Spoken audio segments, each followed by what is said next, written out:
सबसे पहली स्टेज है आत्मा परमात्मा का चिंतन। इससे आत्म शुद्धि होगी, मन रूपी पात्र शुद्ध होगा। जैसे बर्तन को साफ करते हैं ना, दूध रखने के लिए, गंदे पात्र में तो नहीं रखेंगे। तो आत्मा और परमात्मा का चिंतन, कोई मंत्र नहीं है जो आपको हम देंगे कि आप इसका केवल जाप कीजिए, क्योंकि मंत्र शब्द का भी अर्थ समझना होता है।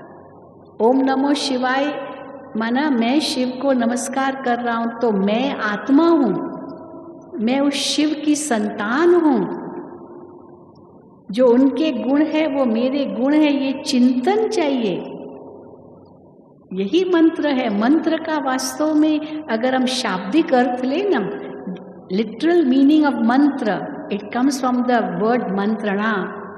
संस्कृत में मंत्रणा का मतलब होता है विचार विमर्श, राय सलाह, सब एडवाइस, ये मंत्रणा है। सब आपस में एक दो को सजेशंस दे रहे हैं। अब ये बुद्धि द्वारा मन को सजेशन देना है।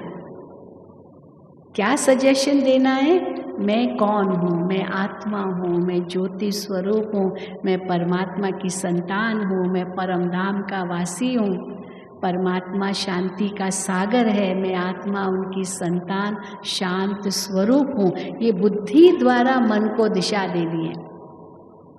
और जैसे ये मनन चिंतन करेंगे, मन का थोड़ा शुद्धिकरण होगा, तो परमात्मा से आपका जैसे द्वार खुल गया, टेलीफोन लग गया, आप उनसे बातें कर सकेंगे।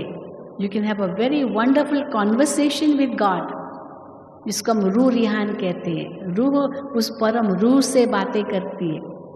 प्रार्थना में तो केवल हम बात करते हैं, हम कुछ सुनाते हैं ईश्वर को। मेडिटेशन में तो हमको वो सुनाते हैं, इंट्यूशंस आती है, इंस्पिरेशंस आती है, क्योंकि रास्ता खुल गया, साफ हो गया। नहीं तो ट्रैफिक जैम था, आगे क्या है पता ही नहीं चलता है। इसलिए परमात्मा से रूह रिहान, और जैसे जैसे मन रूह रिहान करता, ईश्वर से संबंध जोड़ करके आत्मा परमात्मा के गुणों में एकाग्र हो जाती है। उसको हम एकाग्रता की स्थिति कहते हैं, जिसको कंसंट्रेशन पावर भी कहते हैं, ध्यान धारणा कहते हैं, और उसी को हम अनुभूति कहते हैं, समाधि जो अष्टांग योग में कहते हैं। तो वो अनुभूति अगर 1 सेकंड की भी हो जाए, ये बहुत बड़ी उपलब्धि है। तो राजयोग में आत्मा परमात्मा का जो चिंतन है, वो परिचय के आधार पर चिंतन देना है। स्वयं को ज्योति बिंदु आत्मा निश्चय करना है। मैं देह से अलग हूँ, जैसे शरीर पर वस्त्र पड़े, ये शरीर से अलग है ना, इसी प्रकार शरीर भी वस्त्र है जो आत्मा से अलग है। ये माइक्रोफोन मैं यूज कर रही हूँ, मैं तो माइक्रोफोन नहीं हूँ ना। I am very much aware, I am different from this microphone. इसी प्रकार मैं शरीर से अलग हूँ।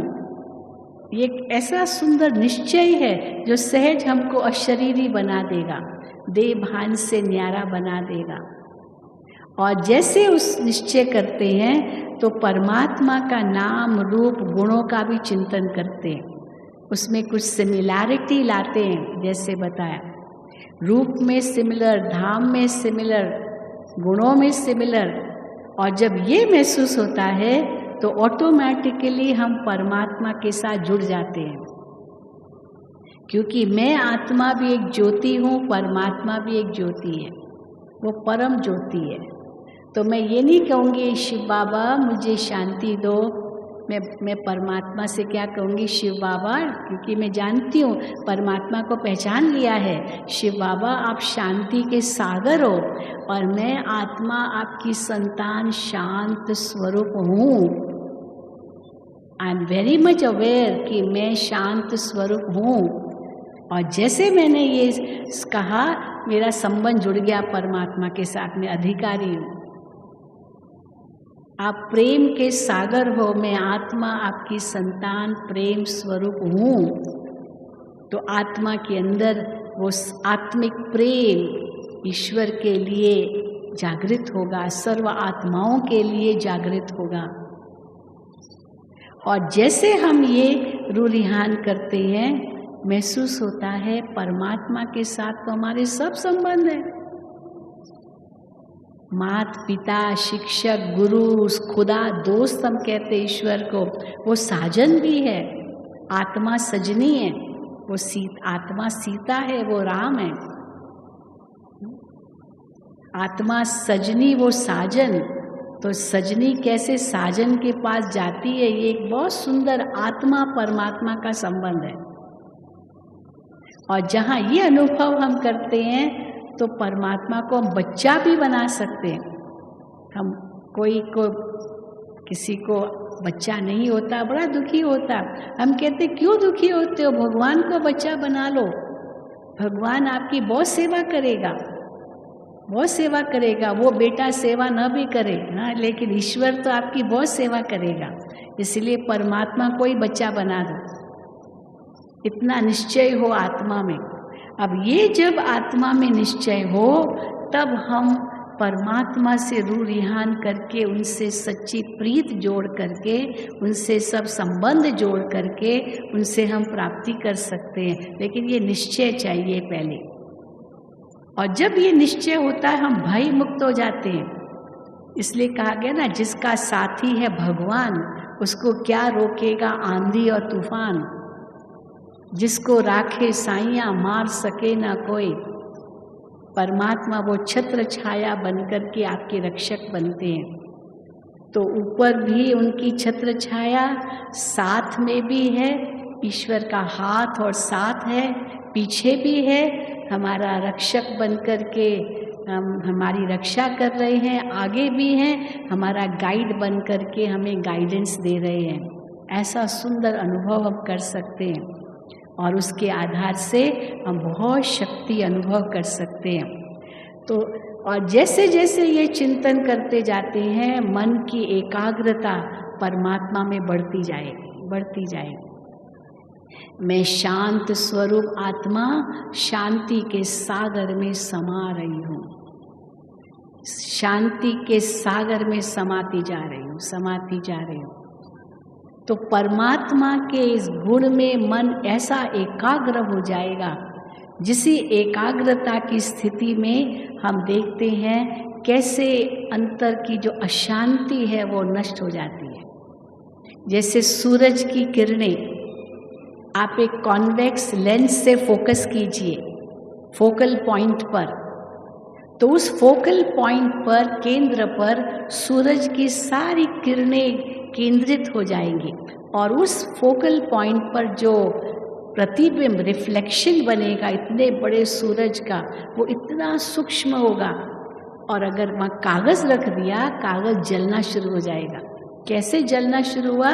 क्योंकि किरणों को केंद्रित किया, कॉन्सेंट्रेटेड किया। तो ये भी एक एकाग्रता की शक्ति है। जब मन परमात्मा के एक एक गुण में केंद्रित हो जाता है, मैं आत्मा शांत स्वरूप शांति के सागर में समा रही हूँ। और जैसे केंद्रित करते गए महसूस होता है कि आत्मा कितनी हल्की होती जाती है, हमारे पाप नाश होते जा रहे हैं, और उसी के आधार से वो अनुभूति होगी, वो ऊर्जा हमारे अंदर प्रवाहित होगी।